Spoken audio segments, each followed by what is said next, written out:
இந்த நாட்டிய நாடகத்தில் முதல்ல எடுத்தோன்னே திருமுருகாற்றுப்படையில் தான் ஆரம்பிக்கிறோம். அது வந்து சுப்பிரமணிய புஜங்கத்தோட மாறி மாறி வர மாதிரி வச்சுருக்காங்க. அதில் ஆறு முகத்துக்கும் ஒரு ஒரு முகத்துக்கும் ஒரு செயல்னு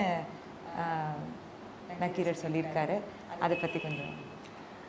நம்ம கிடைக்கக்கூடிய பழமையான இலக்கியங்கள் முருகப்பெருமானை பற்றிய இலக்கியத்தில் வந்து முதன்மையாக இருக்கிறது சங்ககால இலக்கியத்தில் இருக்கக்கூடிய திருமுருகாற்றுப்படை 10 பாட்டில் ஒன்று, 11ஆம் திருமுறையில் வேறு அதை சைவ திருமுறையில் அதை சேர்த்துருக்காங்கங்கிறத ஒரு சிறப்பான செய்தி. அதில் வந்து முருகப்பெருமானுடைய 6 முகங்களை பற்றியும் 12 கரங்கள் அதனுடைய என்ன பணிகள் செய்கிறது அப்படிங்கிறத பற்றி அழகாக விரிவாக சொல்கிறார். இது வந்து என் திருச்செந்தூரில் இதை பாடியிருக்கணும் அப்படின்னு ஒரு சிந்தனையை ஓட்டினா அந்த திருச்செந்தூருக்கும் இந்த ஆறுமுக சுவாமிக்கும் ஒரு தொடர்பு இருக்குது. இப்போ கூட வந்து அங்கே சண்முகநாதர் தான் ரொம்ப பிரபலமானவர் மூலஸ்தானத்தை விட. எல்லோரும் சண்முகநாதரை வந்து வந்தோன்னே முதல்ல அவர் தான் காட்சி கொடுப்பார். இவரை வந்து இப்படி வந்து பார்க்கணும், இவரெல்லாம் நிறைய பார்த்துடலாம், தெற்க பார்த்துட்டு இருப்பார் அவர்.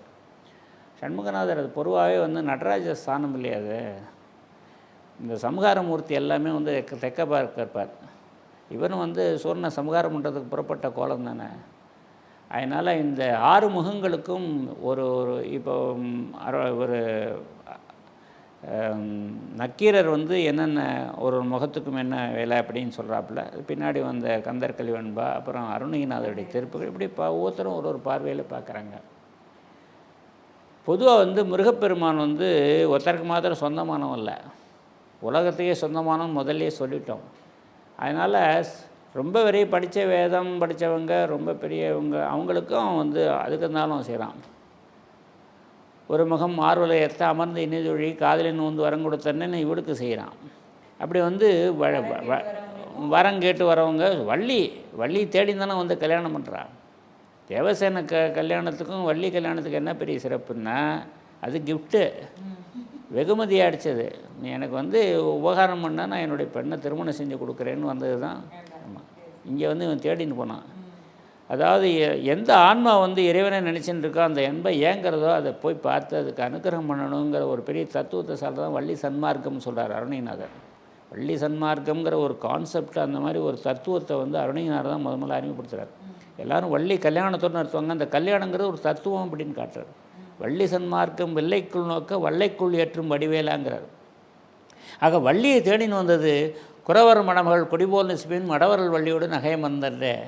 அவனுக்கு பாரு, இதுக்கும் அவன் சண்டை போடுறதுக்கும் போகணும், வள்ளியோட பொழுதுபோக்குறதுக்கும் வேலைக்காரன்கிறார். வேலைக்காரன்னா பொழுதுபோக்குன்னு அர்த்தம். அதுக்கு ஒரு வகுப்பு பாடியிருக்கார்.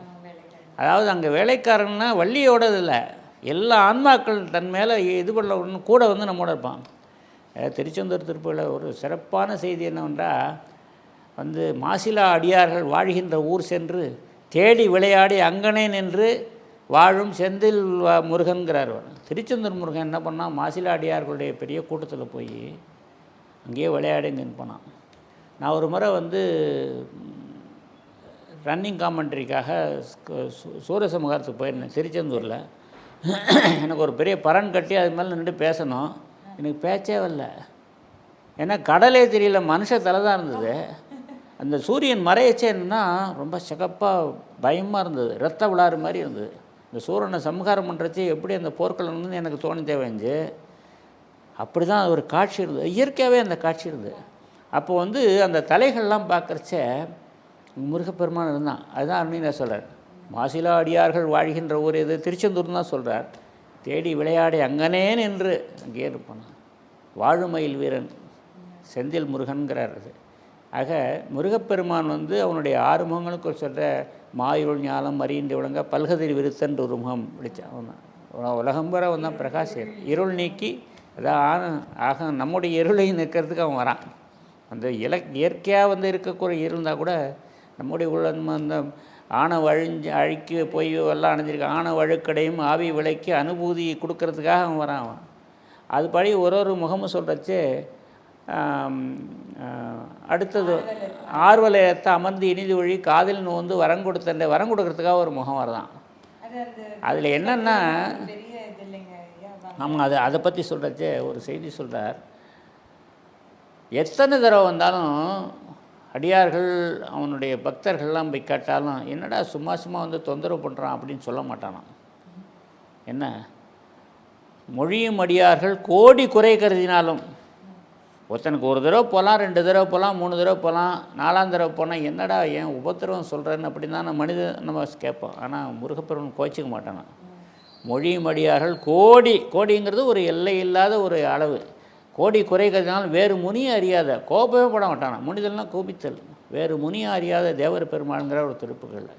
அப்புறம் அடிய வரிசையில் எவை விட்டால் அவை தருவித்தருள் பெருமாள். தருவித்தல்ங்கிற சொல்லு அருமையான பிரயோகம். இல்லைன்னா கூட வாங்கி கொடுக்குறதுன்னு சொல்லுவோம், தருவிக்கிறதுன்னு. அது மாதிரி அப்படி அடியாருடைய குறையெல்லாம் நீக்கிறதுக்கு அதுக்காக காத்துட்டுருக்கான். அப்படி ஒரு முகம் சொல்கிறது. அப்புறம் வள்ளியோடு தான் அவன் பொழுதுபோக்குறாங்கிற செய்தி சொல்கிறோம். இப்படி மந்திர விதியின் மரபொழி வாழ அந்தனர் வேள்வி இருக்குமென்னா, அதாவது வேதத்துக்கு உரிய தலைவன் முருகப்பெருமான். ஏன்னா வேதமே சுப்பிரமணியத்தான் 3 தடவை சொல்கிறது, வேறு யாரையும் சொல்லலை, எந்த கடவுளும் சொல்ல. சுப்பிரமணியோகம் சுப்பிரமணியோகம் சுப்பிரமணியோம்னு 3 முறை ஓலமறைகள் அரைகின்ற ஒன்றுங்கிறார் அருணையினார். மறைகள்லாம் அரைச்சி சொல்கிறது தான், 3 தடவை சொல்கிறது. அப்படி வேத வேள்வி செய்யுங்களுக்கெல்லாம் அவன் காவலனாக இருக்கான்.